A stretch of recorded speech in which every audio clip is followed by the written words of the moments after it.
الرجیم بسم اللہ الرحمن الرحیم انا انزلنا الیک الکتاب،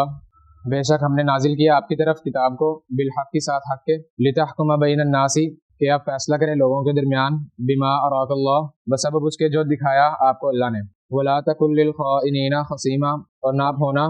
خیانت کرنے والوں میں سے خصیما جھگڑالو، واستغفر اللہ اور بخشش طلب کریں اللہ سے، ان اللہ کانا بے شک اللہ ہے غفور الرحیم نہایت بخشنے والا رحم کرنے والا، ولا تجادل عن الذین اور نہ آپ جھگڑا کریں عن الذین ان لوگوں کے بارے میں یختانون جو خیانت کرتے ہیں انفسہم اپنی جانوں سے،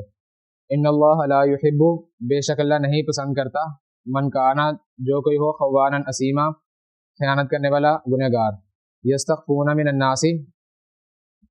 وہ چھپاتے ہیں لوگوں سے، ولا یستخفون من اللہ اور نہیں وہ چھپا سکتے اللہ سے، وہو معہم اور وہ ان کے ساتھ ہے، اذ یبیتون جب وہ سرگوشیاں کرتے ہیں، ما لا یرضی من القول نہیں جس پر راضی من القول بات میں سے، وکان اللہ اور اللہ ہے بما یعملون محیطا جو وہ عمل کرتے ہیں اس کو گھیرے ہوئے، ہا انتم ہؤلاء تم ہی وہ لوگ ہو، تم نے جھگڑا کیا عنہم ان لوگوں کے بارے میں فی الحیات الدنیا دنیاوی زندگی میں، فمن یجادل اللہ عنہم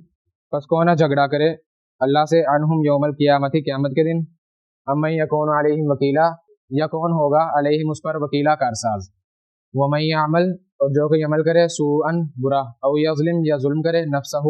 اپنی جان پر، ثم پھر یستغفر اللہ بخشش طلب کرے اللہ سے، یجد اللہ وہ پائے گا اللہ کو، غفور الرحیم بخشنے والا نہایت رحم کرنے والا،